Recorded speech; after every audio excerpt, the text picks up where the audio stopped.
오늘은 별로 제가 칭찬하고 싶은 마음은 없네요. 솔직하게 말하면. 왜냐하면 한 달간 준비해서 하나님께 드리는 찬양인데 자기들이 좋아하는 노래는 흥얼거릴지 모르지만 한 달간 준비를 하는 건데, 그렇죠? 그리고 하나님 앞에 정성을 다해서 찬양을 드려야지. 물론 우리가 아직 나와 서 있는 것만도 예쁘다, 은혜다, 언제까지 그런 소리만 듣겠어요? 그러니까 악보도 외워서 할 정도로 돼야 되는데 전부 다 얼굴 가려서 누군지 모르게 그러지 말고 다음에 할 때는 준비를 좀 철저하게 좀 했으면 좋겠어요. 중고등 뭐 하셨죠? 수영이가 늘 큰 소리로 잘하는데 오늘 좀 페이스를 이루는가 봐. 앞에 끌어줘야 또 동생들이 따라서 하는데 한 달간 오늘 이번 주부터 미리 곡 선정하고 준비해서 열심히 해서 다음 9월에 드리는 찬양은 비교가 안 될 만큼 그런 찬양을 드릴 수 있도록 준비해 주시기 바라고, 그래도 앞에 나와서 또 열심히 순종해서 이렇게 찬양하게 된 여러분을 진심으로 축복하고 또 하나님이 그렇게 세워주실 줄로 믿습니다. 하나님께서 오늘 우리에게 주시는 말씀입니다. 사도행전 28장 30절에서 31절입니다. 사도행전 28장 30절에서 31절 말씀.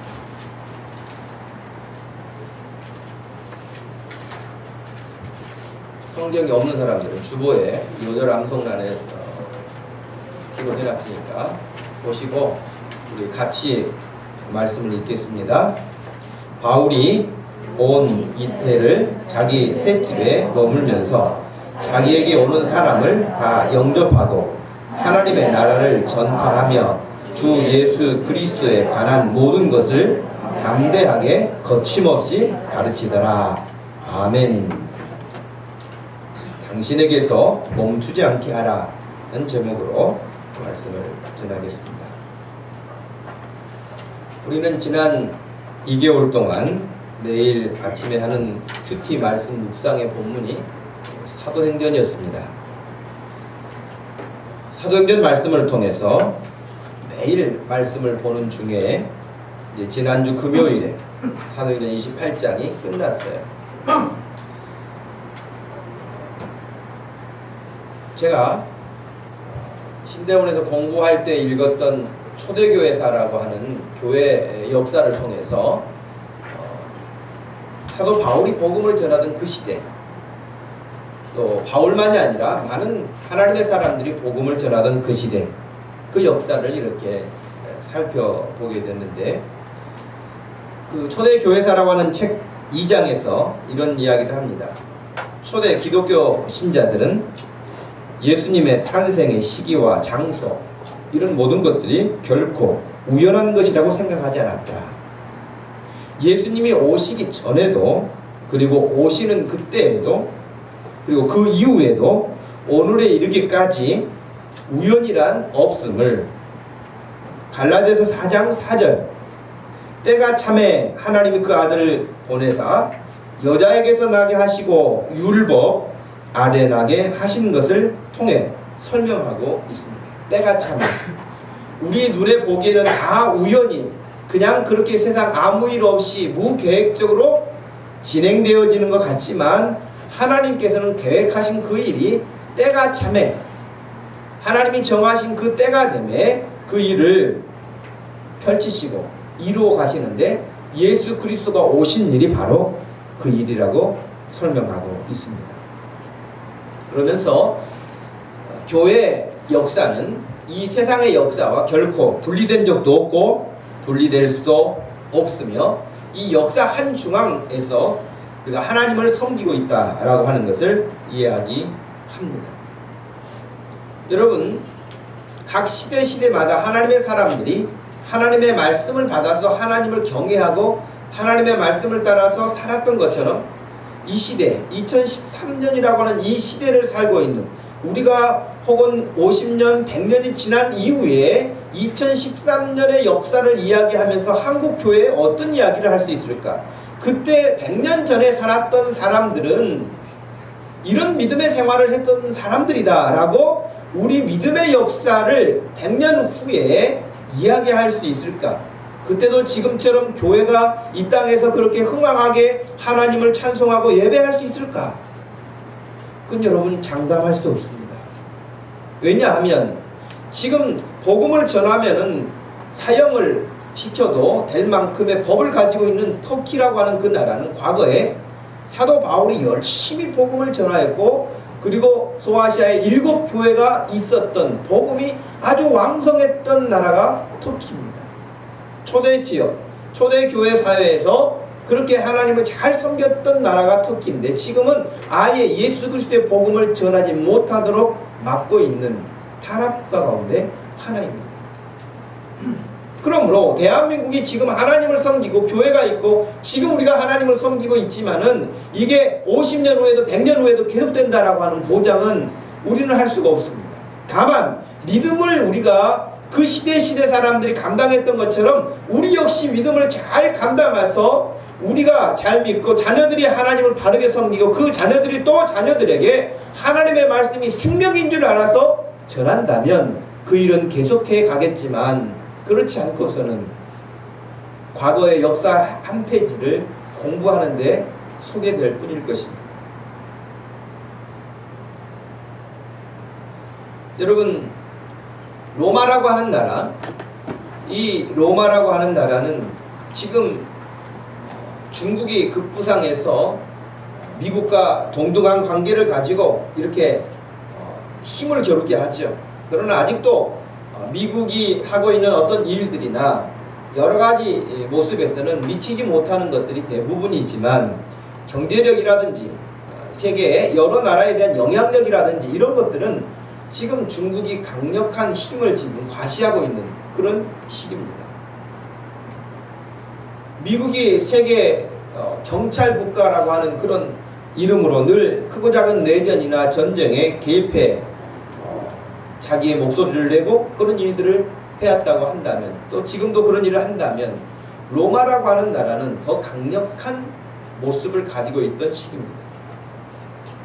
지금 그 유럽에 붉은색으로 되어 있는 이 지역을 다 로마가 다스리고 있었던 나라 시기였고 이 시기에는 강력한 통치를 위해서 여러 종교들이 다 지역마다 있었는데 로마 안에도 특별히 민족이 다르고 사람들의 생각이 다르고 지방이 다르기 때문에 각 지역의 종교를 어느 정도 인정해 주면서 그러나 황제라고 하는 통치자를 중심으로 해서 통일성을 가하기 위하여 굉장히 결속력을 다지던 그런 때이기도 합니다.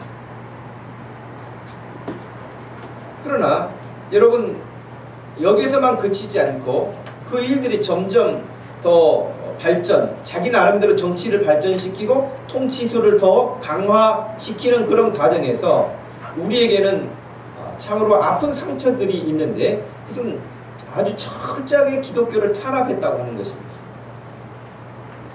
지금 사진에 나와 있는 이 사람 네로라고 하는 사람입니다.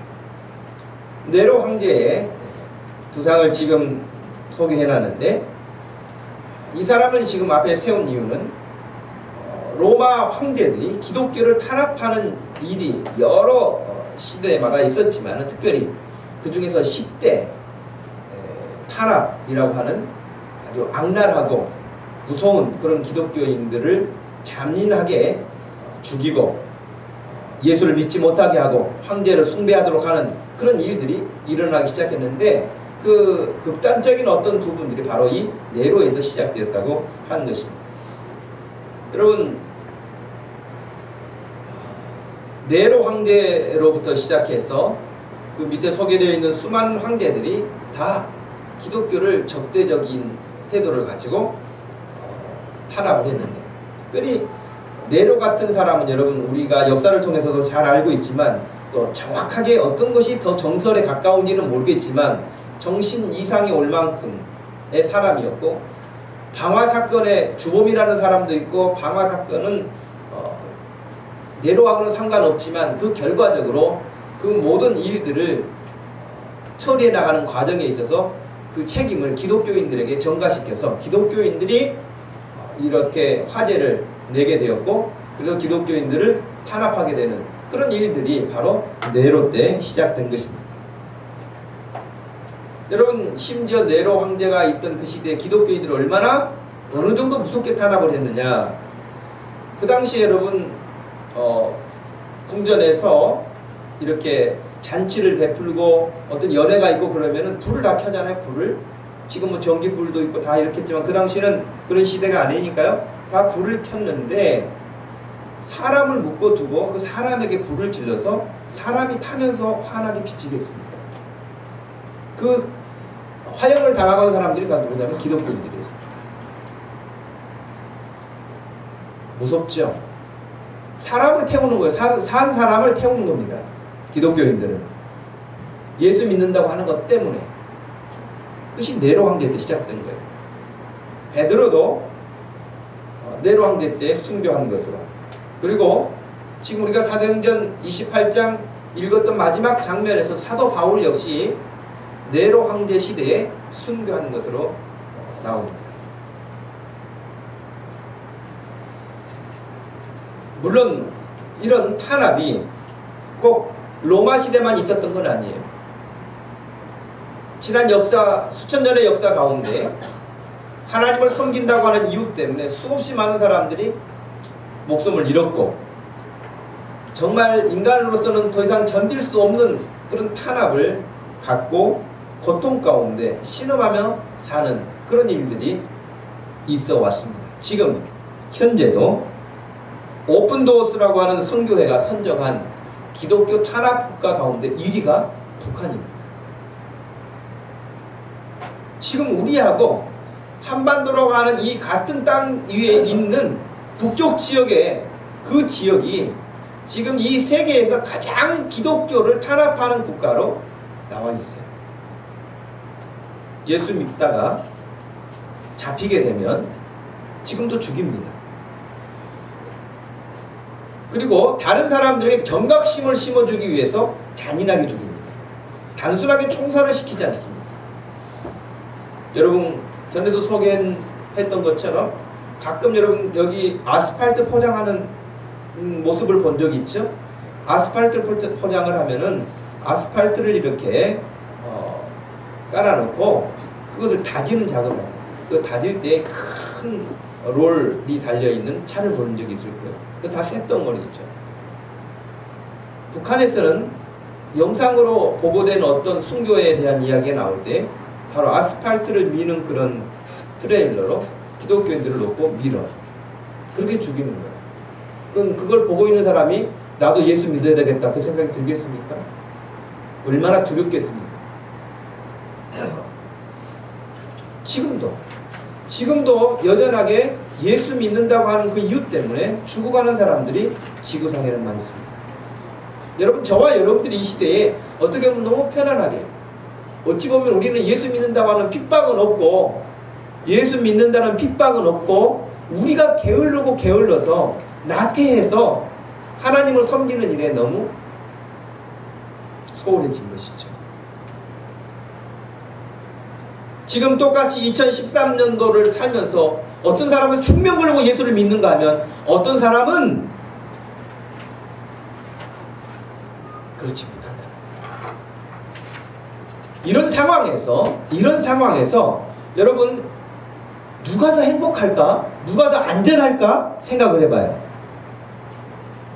저는 생명 걸고 예수를 믿어야 하는 환경에 있는 사람들이 더 안전하다고 생각합니다. 왜? 그들은요 예수를 그냥 믿는 게 아니에요.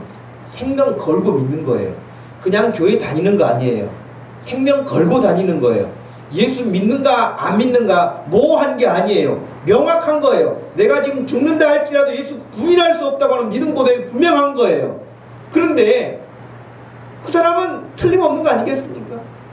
생명 걸고 예수 그리스도를 믿고 사는데 그 신앙 고백이 어디 흐릿흐릿해가지고 되겠습니까? 그런데 지금 편안한 시대, 안전한 시대, 누구도 핍박하지 않는 시대, 여러분 이 시대에 살고 있는 우리들은 우리의 믿음을 확인할 방법이 뭡니까? 생명 걸고 목숨을 잃어가면서 믿는 그 환경에 있는 사람들은 내일 죽을 수도 있고 오늘 죽을 수도 있지만 예수 믿는다고 하는 것을 붙잡고 있는데 지금 내가 이 시대를 살면서 이 평안한 시대에 안락한 시대에 안전한 시대에 내가 예수님을 붙잡고 있느냐는 거예요. 그렇게 따지고 보면 지금 생명의 위협을 당하면서 예수 믿는 사람들이야말로 깨어있는 사람들입니다. 깨어있어요. 그러나 평안한 시대 환경에 놓이는 사람들은 잠들어 있는 신앙, 나태한 신앙, 그리스도를 떠나 있는 신앙, 이런 모습들을 우리가 너무 쉽게 볼 수 있습니다. 오늘 설교 제목을 정한 것처럼 복음이 당신에게서 멈춰버리지 않도록 하라고 하는 것입니다. 사도행전 1장 1절 이하에 이렇게 말씀이 나옵니다. 데오빌로야, 내가 먼저 쓴 글은 누가복음인데, 누가복음에서는 무릇 예수께서 행하시며 가르치시기를 시작하신부터 그가 택하신 사도들에게 성령으로 명하시고 승천하신 날까지의 일을 기록을 했습니다.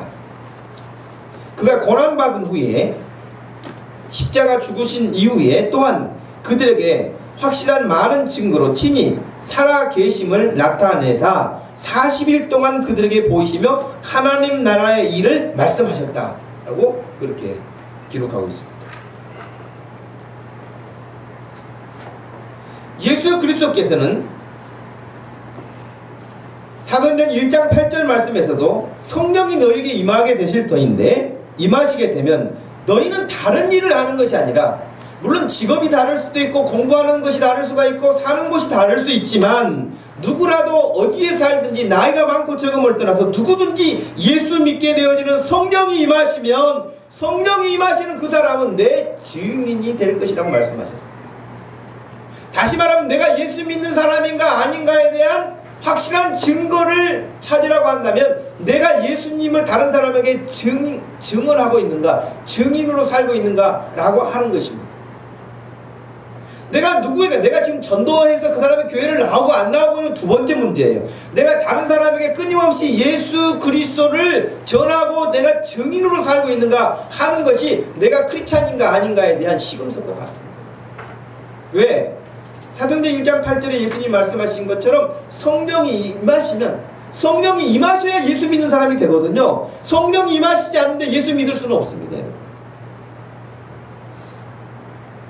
성령이 임하셨다면 예수 믿게 된 것이고, 예수 믿게 돼서 성령이 함께 계시면 다른 사람에게 예수를 증언하게 됐다는 거예요. 예수님이 하신 말씀.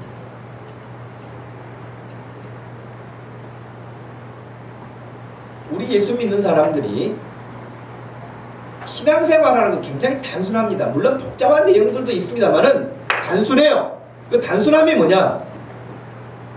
가장 단순한 것은 예수님이 중점을 두고 살았던, 말씀하셨던 것들이 무엇인가를 살피는 거예요. 예수님 복잡하게 살지 않으셨습니다.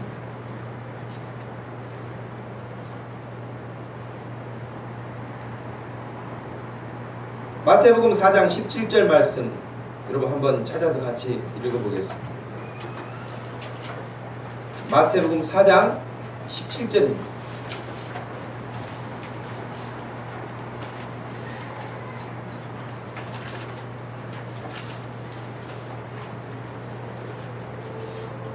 다 같이 한번 소리를 내서 17절 읽어보겠습니다. 시작.